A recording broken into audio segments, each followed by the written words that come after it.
일상에 바쁜 여러분들을 대신해서 지식과 인사이트를 정리해드리는 매일 독서, 매일 인사이트입니다.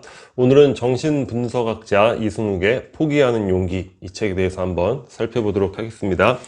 이쪽 분야에 그래도 마니아층이 꽤 존재하는 그런 분이신 것 같아요. 예전에 저도 추천을 받아본 적이 있는 그런 책이었던 것 같습니다. 읽기는 이제 최근에 읽었는데, 일단 제목이 포기하는 용기예요. 무엇을 포기해야 되는가, 두 가지, 세 가지 정도를 이야기하고 있는데, 첫 번째는 온전한 나의 욕망이 아니라 우리 욕망은 사회성이 있잖아요. 타인의 욕망을 모방하는 거죠. 그러니까 스스로는 이것이 나의 본래적인 욕망이구나 이렇게 생각을 하지만 사실 곰곰이 분석을 해보면 그거는 사회적으로 부여된 욕망 또는 타인의 욕망을 이제 모방한 것에 지나지 않는 경우가 많습니다. 우리가 휴일을 어떻게 하면 잘 보내지? 어떻게 보내나요? 남들은 어떻게 보내지? 또는 미디어를 통해서 휴일을 보내는 모습들, 이런 걸 보면서 우리도 저렇게 보내야 되겠다, 이러한 사례가 되겠죠. 그러니까 우리는 세상이 요구하도록 부추기는 것을 내가 원하는 것으로 착각을 한다는 거예요. 하지만 우리에게는 온전히 나에게만 부여된 그러한 것들이 있죠. 모든 사람들이 이제 자기의 순수한 욕구, 욕망을 추구할 때 더 행복한 사회가 되고 보다 개성 있는 멋진 사람으로 구성된 그런 매력적인 사회가 되지 않을까, 이런 생각을 해봅니다. 두 번째는 인정에 대한 욕망을 포기하라고 이야기를 하고 있습니다. 우리는 항상 남에게 보여주기 위한 그런 삶을 살고 있는데, 이 인정 욕구는 사실 쉬운 건 아니에요. 왜냐면 우리에게 본능적으로 뿌리 박혀 있는 일종의 이제 쓴뿌리에 해당을 하는 거죠. 그러니까 극복하기가 쉽지가 않습니다. 그래서 이 책에서는 우리가 왜 그러한 강력한 인정 욕구를 갖게 됐는지, 그리고 그러한 것들을 어떠한 방식으로 해결해 나갈 수 있는지, 그런 것들에 대한 해답을 제시해 주고 있습니다. 이 책에서 인상적인 내용 중에 하나가, 이제 청년이 대학을 졸업하고 열심히 공부를 해서 국내 굴지의 대기업에 입사를 했어요.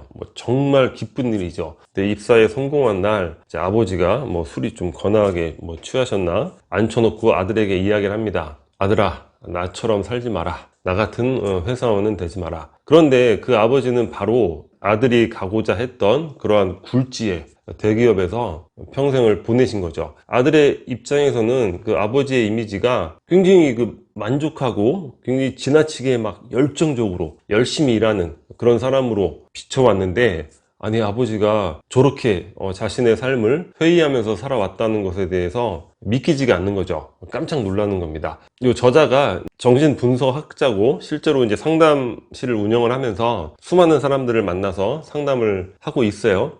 그 과정에서 대부분의 사람들의 모습을 이렇게 진단을 하고 있습니다. 세상의 인정이라는 평가로부터 자유롭지 못해서 타인의 시선에 의해서 이제 자신의 삶과 꿈을 희생을 하는 거죠. 그리고 그것이 얼마나 내 삶을 공허하게 만들었는지 뒤늦게 깨닫는 거예요. 그러면서 서글프게 한탄을 하는 거죠. 인생을 헛살았구나. 이게 많은 이들에게 보이는 일관된, 일반적인, 보편적인 모습이라는 거죠. 적어도 현대인의 삶에 있어서는 상당히 보편적인 모습이지 않을까, 이런 생각을 하게 됩니다. 결국 여기에서 도출해낼 수 있는 인사이트는, 사회는 우리의 이러한 인정 욕구를 이용해서 우리를 착취하고 있는 것이 아닌가. 뜬금없는 이야기가 될 수도 있지만 이런 것들도 깊이 사색해보면 이 시대를 살아가는 많은 이들에게 적용되는 삶의 어떤 진리에 가까운 측면이 될 수도 있지 않을까, 그런 생각을 해봅니다.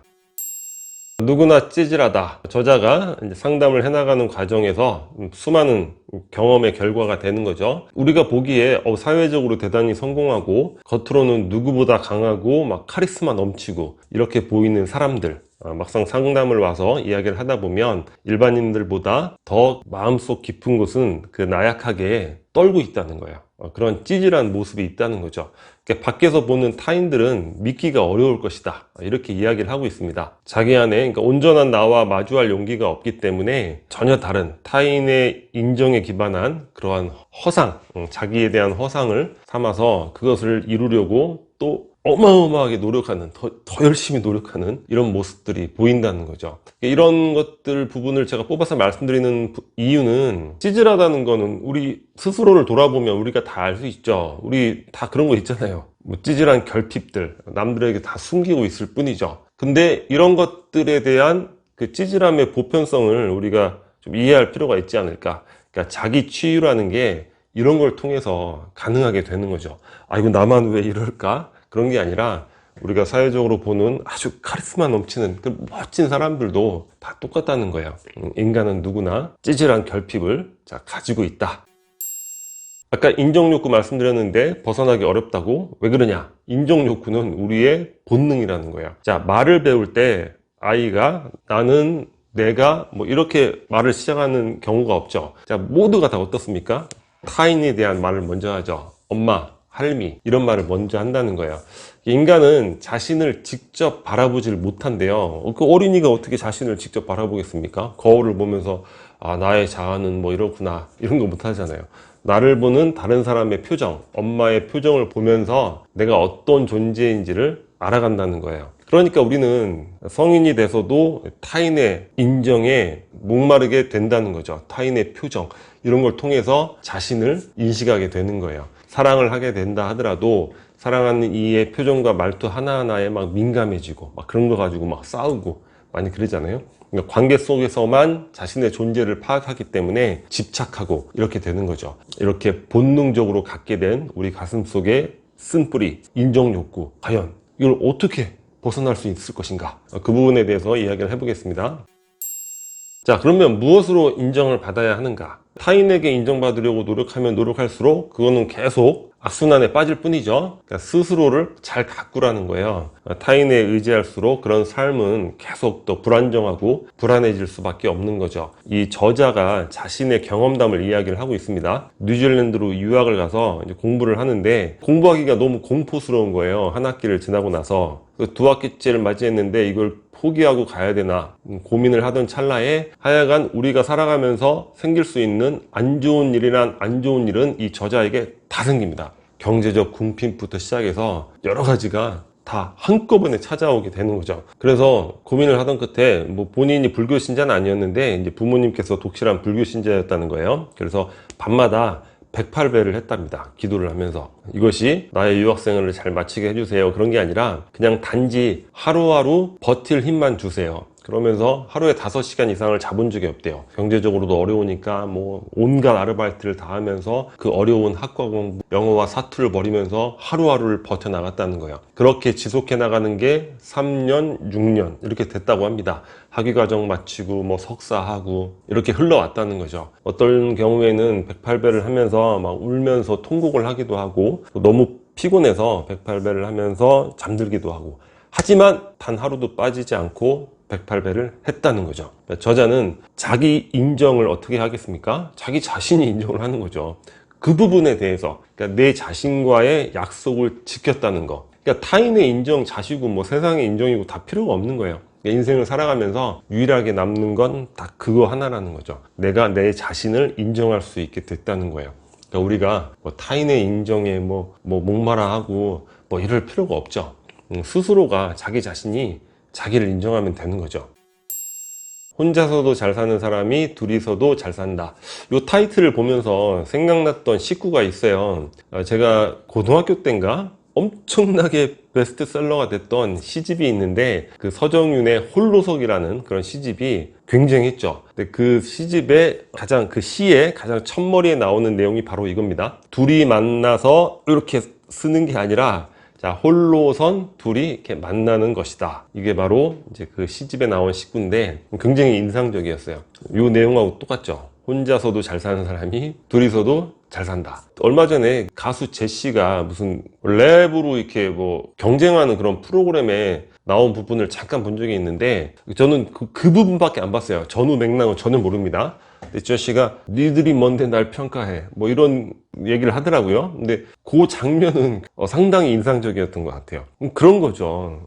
우리가 누가 날 평가합니까? 자기 자신이 스스로를 평가하는 거죠. 이 저자도 이 책이 뭐 잘 팔리건 못 팔리건 나의 상담이 좋건 나쁘건 누가 날 평가해? 나는 108배를 내 스스로와의 약속을 그런 수년 동안 지켰던 내 스스로가 날 평가하게 되는 거죠. 사랑도 마찬가지죠. 니들이 뭔데 날 사랑하고 말고 해. 그런 거 마음으로 우리가 사랑을 해야 되지 않을까.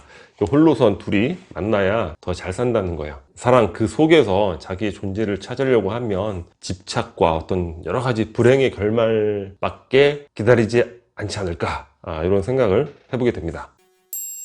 마지막으로 초라하다, 이 부분인데, 이 책의 에필로그 부분에 나오는 내용입니다. 이 저자가 뉴질랜드에서 공부를 하다가 또 직장 잡고 활동하다가 한국으로 오게 되는데, 처음 갖게 된 직업이 대안학교의 교감이었다는 거예요. 거기 대안학교에 있으면서 큰딸과 아들이 이제 8세였나 봐요. 같이 배고프다고 그래서 군내 매점을 갔는데, 늦여름 냉방시설도 안 되어 있고 창가로 이렇게 햇빛도 따사로이 오면서 약간 더운 거죠.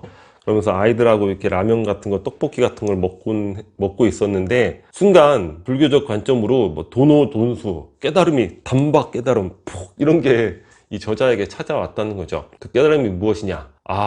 초라하다. 존재의 초라함. 그리고 존재야말로 이 원래가 초라한 것이다. 초라하다.